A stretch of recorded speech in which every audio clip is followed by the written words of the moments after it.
saksi kay Jesus na ilaw upang ihanda ang bayan.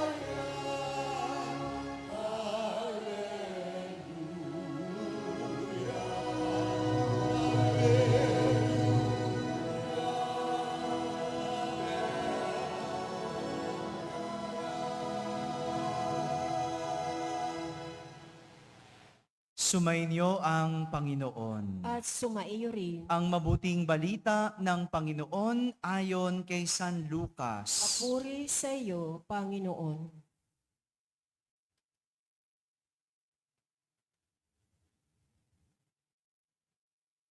Nang si Herodes, ang hari ng Judea, may isang saserdote na ang ngalay Zacarias, sa pangkat ni Abiyas, at mula rin sa lipi ni Aaron, ang kanyang asawang si Elizabeth. Kapwa sila kalugod-lugod sa paningin ng Diyos, namumuhay ng ayon sa mga utos at tuntuning mula sa Panginoon. Wala silang anak, sapagkat baog si Elizabeth at sila'y matanda na. Ang pangkat ni Zacarias ang nanunungkulan noon at siya'y naglilingkod sa harapan ng Diyos bilang saserdote. Nang sila'y magsapalaran ayon sa kaugalian ng mga saserdote, siya ang nahirang na maghahandog ng kamanyang. Kaya't pumasok siya sa templo ng Panginoon sa oras ng pagsusunog ng kamanyang.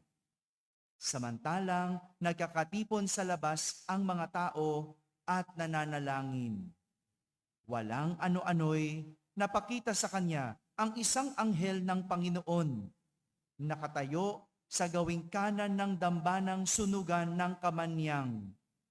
Nagulat si Zacarias at sinidlan ng matinding takot nang makita ang anghel. Ngunit sinabi nito sa kanya, "Huwag kang matakot, Zacarias. Dininig ng Diyos ang panalangin mo.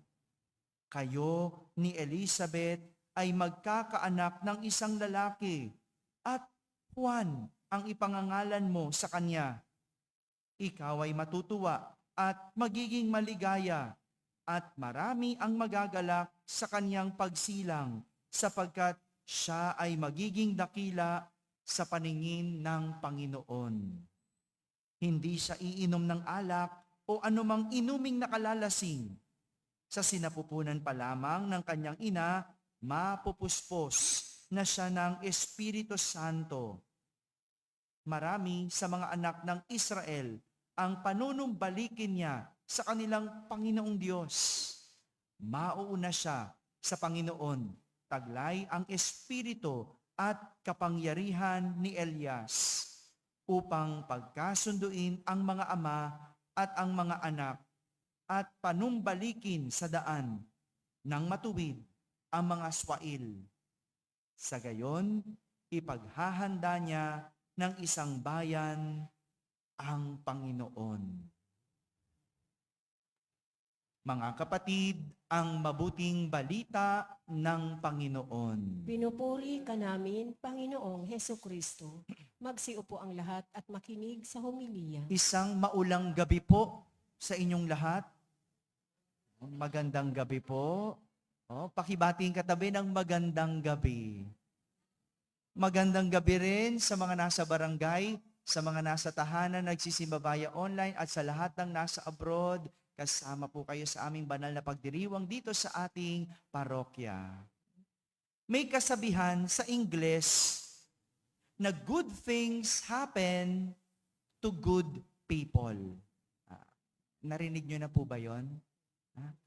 Good things happen to good people. Sabihin nyo nga po. Naniniwala po ba kayo doon?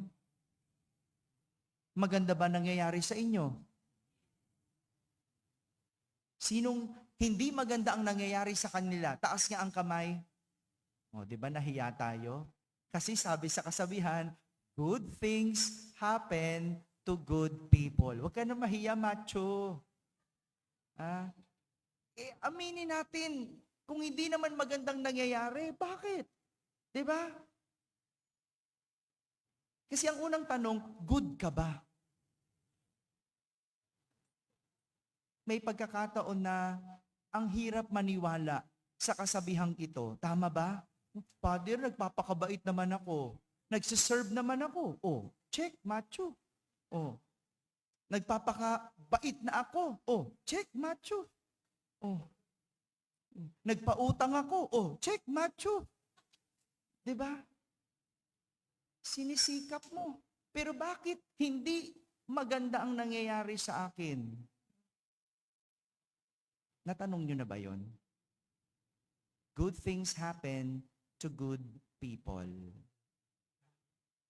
Kung ganyan ang pakiramdam mo, kung duda ka, nagpapakabait ka pero hindi magandang nangyayari sa'yo, huwag kang mag-alala. Hindi ka nag-iisa. Sabi mo nga sa katabi mo, hindi ka nag-iisa. At huwag kang mag-alala, hindi ikaw ang nauna. Ha?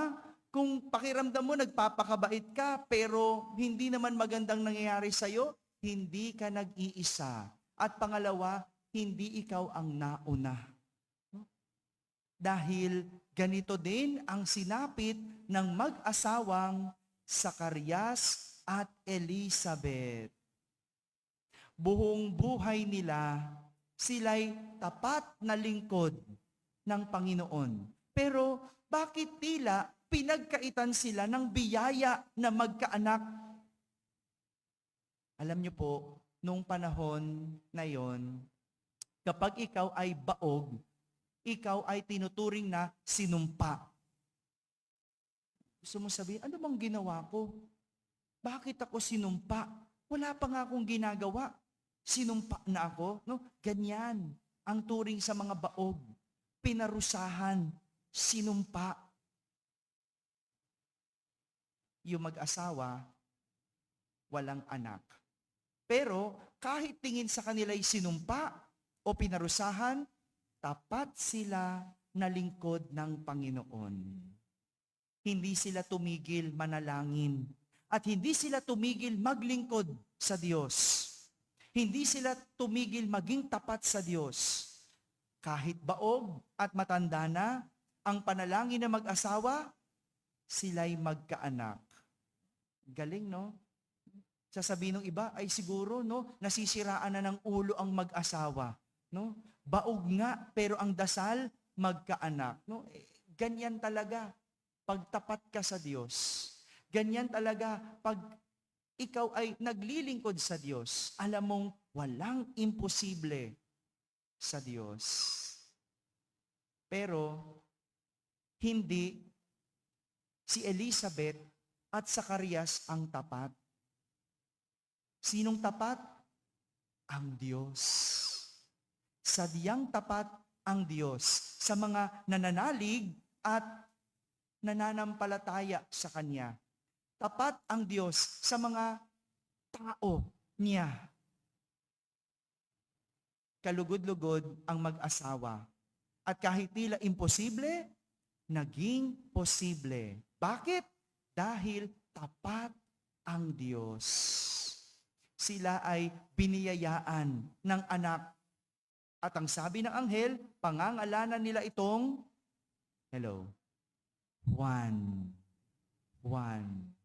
Nang ibig sabihin ng Juan ay mapagpala ang Diyos. Bukas yan. No? Bukas natin pagninilayan yan sa kapistahan ni San Juan Bautista. Pero itong nais ipakita sa atin ng Diyos sa ating ebanghelyo.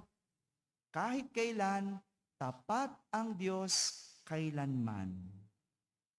Tapat ang Diyos kailanman. Ang tanong, tapat ka ba? Ito yung usaping kinakailangan nating panindigan. Dahil pag sinabing tapat, kahit saan mo dalhin, kahit anong yung gawin, tapat pa rin.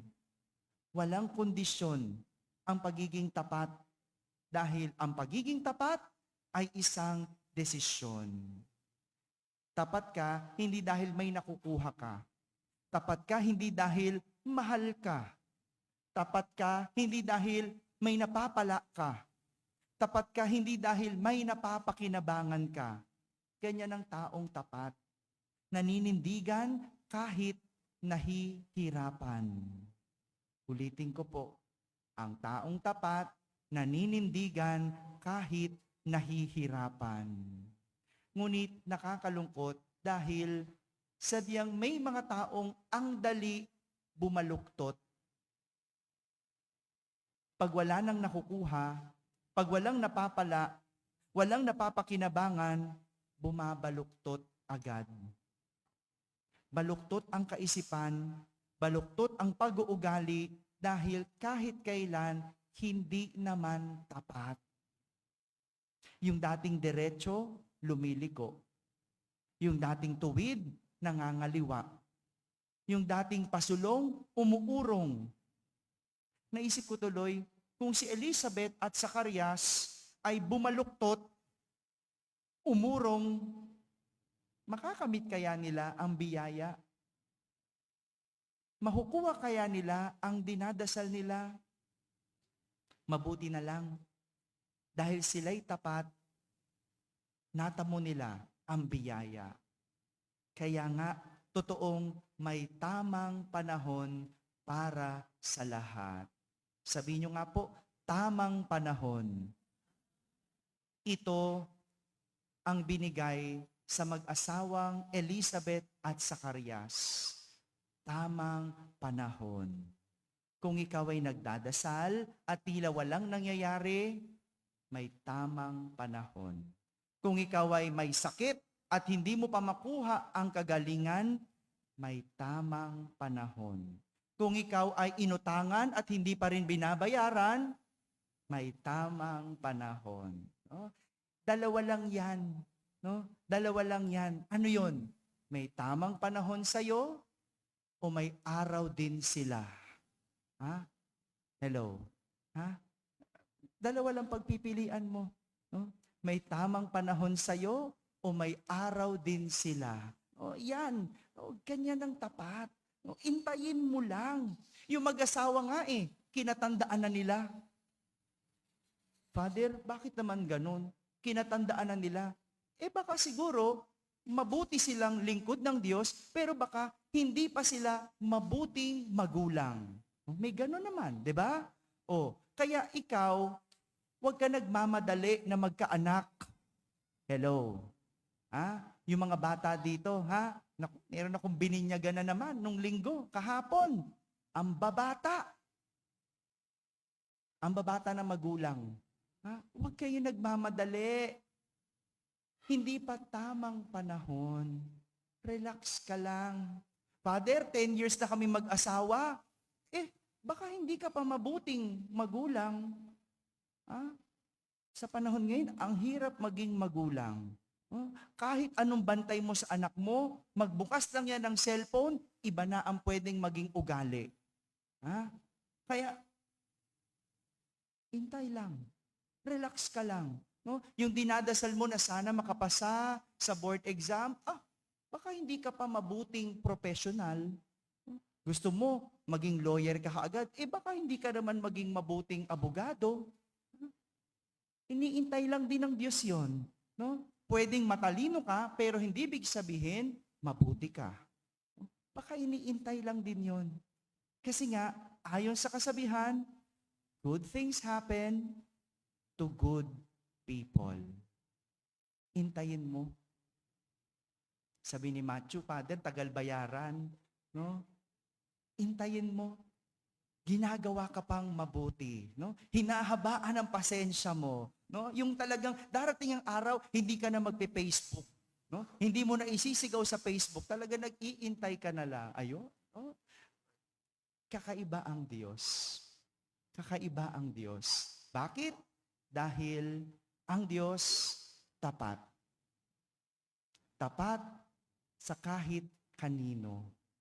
Hindi namimili. Pero ang hamon, maging tapat. Kahit ang iba ay baluktot. Mga kapatid, ito po ang nais ipakita sa atin ng ating pagdiriwang. Ngayong bisperas ng kapistahan ni San Juan Bautista, sabihin mo, good things happen to good people. Kaya magpakabait. Kung hindi pa nangyayari, baka hindi ka pa mabait. Amen? Amen.